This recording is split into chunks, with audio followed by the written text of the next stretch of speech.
ស្ដីចា៎បាទសួស្ដី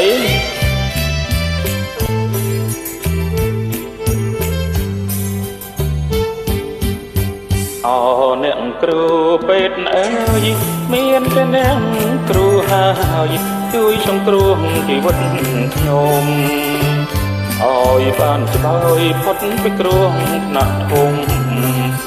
នាងមានគុណឧត្តមរកអ្វីទៅមិនបានទេនាងជារឿងធម្មតាទេណាលោកអើយលោកគួរឲ្យស្វាយចិន្តា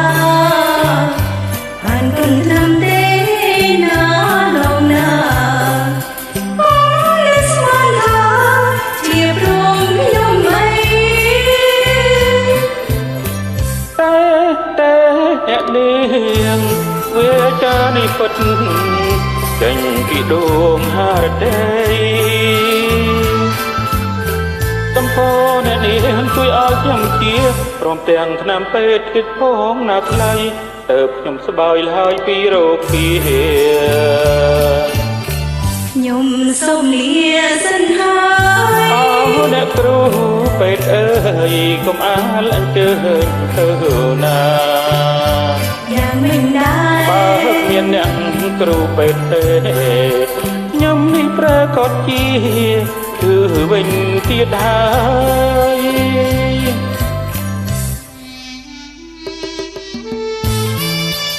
កុំទៅអីអ្នកគ្រូពេទ្យណាអ្នកគ្រូពេទ្យទៅខ្ញុំប្រកាសជាឈឺទៀតហើយមានអ្នកណាមើលថែទេមានតែអ្នកគ្រូពេទ្យនឹងឯង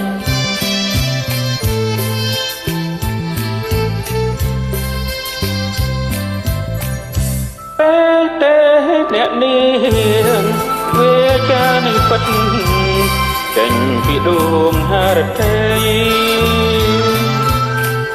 តំពោអ្នកនាងជួយឲ្យខ្ញុំជាព្រមទាំងថ្នាំពេទ្យទៀតផងណាខ្លីទៅខ្ញុំស្បើយហើយពីរោគពីខ្ញុំសូមលាសិនហើ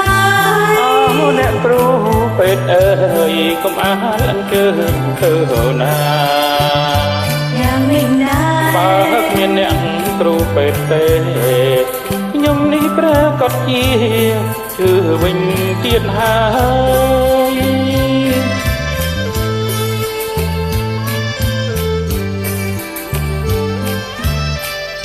បាទសូមអរគុណ